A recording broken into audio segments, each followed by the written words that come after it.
Bhagavad Lila, chapter 30, 10th canto. The gopis search for Krishna. The gopis became very unhappy when Krishna disappeared from their midst. They comforted themselves by remembering Krishna's graceful movements and loving smiles, playful glances and enchanting talks. Absorbed in remembrance of Krishna, the gopis began to enact his leelas. The gopis became tadatmika with Krishna, so much absorbed in thinking of Shyam that their bodies automatically imitated Krishna's way of moving, smiling, looking at them, speaking, and other unique features. Maddened by remembering Shyam's leelas, the Braja damsels said, "Listen, I am Krishna." Indeed, it was as if the gopis could actually see the very pastimes of Krishna right before their eyes. Wandering through the forest searching for Krishna, these like a band of mad women, the gopis began to speak to the trees and ask them questions. "Where's Krishna? Oh Ashwat tree, oh mango, naga, champak, ashok. Where is Krishna? Have you seen him? Nandanandan has left us after stealing our minds with his loving smiles and glances. Has Gadadgirja, the younger brother of Dauji, gone this way? Oh Tulsi Devi, Govinda is so dear. Have you seen Govinda walking by here, wearing your leaves, a garland of your leaves, and encircled by swarms of bees? O Malati Lata, O Malika, has Madhava gone by here, giving you joy with the touch of his fingers? O Bilva, O Arka, O Kadamba, Bakul, and Amra trees, you're living on the banks of the Yamuna. You have dedicated your lives for the welfare of others. Please tell us, gopis, who have lost their minds, where Krishna has gone." The gopis started thinking that Krishna always walks on Mother Bhumi. He's never separated from her. So they inquired, "Oh, Mother Earth, what austerity did you do to get the touch of Shyam's lotus feet, which has made you so ecstatic that your bodily hairs are standing on end? Oh, wife of the deer, has Achyuta been here with his beloved, bringing great joy to your eyes? Blowing this way is the scent of Krishna's garland of kunda flowers, which was smeared with kumkum from the breast of his girlfriend when he embraced her. Oh, trees, I see that you are bending down. When the younger brother of Balaram walked by here, did he acknowledge your obeisances with affectionate glances? He must have been resting his arm on the shoulder of his beloved and carrying a lotus flower in his right hand." Distraught and fatigued from searching for Krishna, the damsels of Braj began to enact his pastimes as follows. One gopi played the part of Putana, and another acted like baby Krishna, pretending to suck her breast. Another gopi imitated baby Krishna and kicked a gopi who assumed the role of the cart demon Shakatasura. One gopi became Trinavart and carried another gopi acting as baby Krishna. Two gopis imitated Krishna and Balaram in the midst of other gopis who were playing like coward boys. One gopi enacted the pastime of killing Vatsasura, and a pair of gopis acted out the killing of Bakasura. When one gopi perfectly imitated how Krishna called the cows that had wandered far away, and his flute playing and his sporting, the other gopis congratulated her by saying, "Sadhuati, Sadhuati, bravo, bravo, well done, well done." "Don't be afraid of the wind and rain. I will save you," said one gopi. She lifted her chunari above her head. One gopi climbed on another gopi's shoulders, and putting her foot on that gopi said, "Go away from here, you wicked serpent Kaliya. You should know that I have appeared in this world to punish the envious."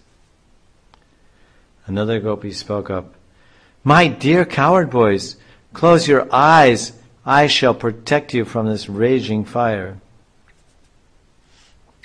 While the gopis were imitating Krishna's pastimes and inquiring about his whereabouts, they happened to see his footprints and said, "Oh, look! A flag, the marks and symbols of a flag on the ground, and the impressions of a lotus, thunderbolt, elephant goat, ankush, barleycorn, on these footprints, clearly distinguishing them as Nandanandans." The gopis then followed the path of Krishna's footprints. But when they saw Krishna's footprints mixed with those of his dearmost consort, they became perturbed and spoke as follows. "Here we see the footprints of some gopi who must be walking along with Nandanandan. He must have put his arm on her shoulder.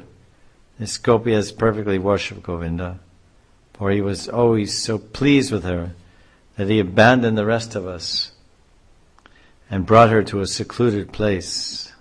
This is the famous verse where Radharani's name is mentioned most clearly in Srimad Bhagavatam. In this chapter 30, the gopis search for Krishna. 10:30-28. Anaya radito nunam bhagavan hare ishvaraha yanno vihaya govinda prito yam anayadraha. The coward damsels of Brajabhumi said, "O Sakhi, leaving us aside, Krishna has gone off to a secluded place with a particular gopi.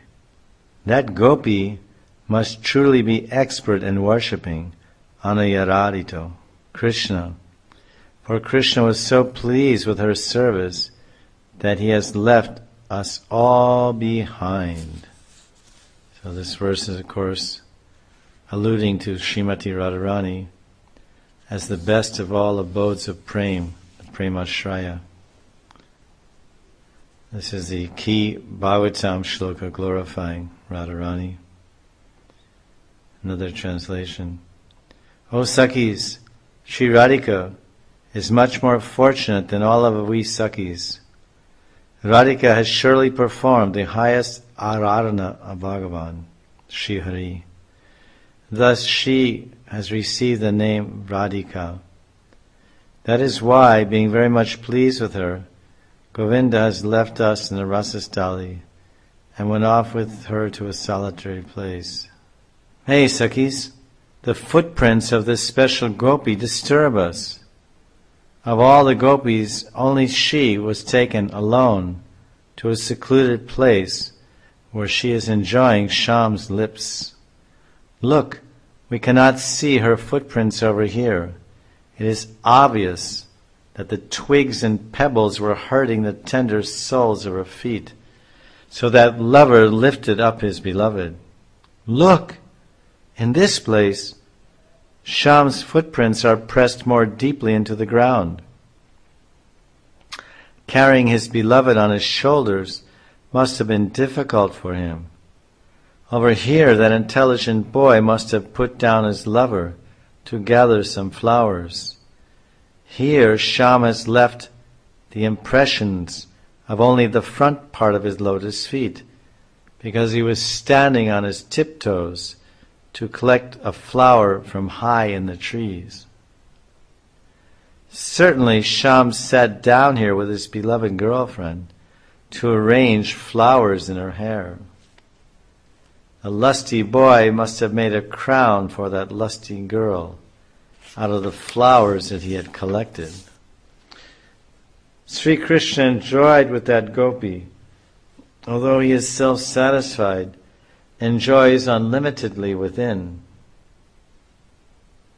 and is complete in himself. He showed the wretchedness of ordinary lusty men and hard-hearted women. So gopis wandered through the forest searching for Krishna, they imagined his pastimes with his special gopi as follows. That gopi that Krishna took to a secluded place in the forest after abandoning all the other girls began to think herself the best of women. She thought, "My beloved has rejected all other gopis and chosen to reciprocate with me alone." In her pride, she must have ordered Krishna, "I cannot walk any further. Please carry me wherever you like." Sri Krishna replied, "Just climb onto my shoulders." But as soon as he said this, he disappeared. His consort, his beloved consort, must have felt great remorse and cried out, "O Master, O Lover, O Dearmost, where are you? Please, O Mighty Armed One, O friend, show yourself to me, your poor servant." While wandering in the forest, the gopis found that lady, that gopi nearby, and she was bewildered by separation from her lover. She explained how Madhav had given her so much respect, but due to her pride she was abandoned. The gopis were amazed to hear this. Together the gopis continued their search, but when the forest became too dense so that the moonlight did not penetrate, it was completely dark. Thus the gopis decided to turn back. While conversing about Krishna and acting out his pastimes, the gopis' minds remained absorbed in him. Completely forgetting their homes, they loudly sang of Krishna's glories, and this way they came back to the shore of the Kalindi. While praying for Krishna's return, they sat down on the banks of the Yamuna in a group and began their Sankirtan. Grantaraj Srimad Bhagavatam Ki Jai. Jai Jai Shri Radhe, Jai Jai Shri Radhe, Jai Jai Shri Radhe.